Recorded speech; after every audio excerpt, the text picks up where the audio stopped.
Things will look a little different at Cornell this year. Our facilities crew has been hard at work this summer installing one-way path signage, turning off the drinking portion of water fountains, installing plexiglass barriers, and roping off furniture.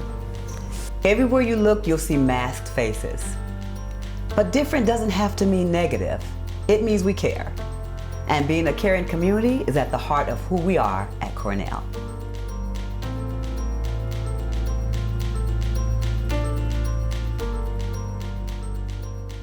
That's why we're asking people to wear face coverings in public places, fill out the symptom checker before coming to campus, abide by the 6-foot physical distancing guidelines, and be aware of when you don't feel well and take action immediately.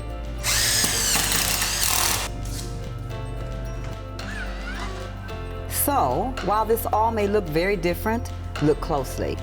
We're still the same Cornell College that you know and love, ready to embrace this new normal for a great year. We'll get through this together. I can't wait to see you soon.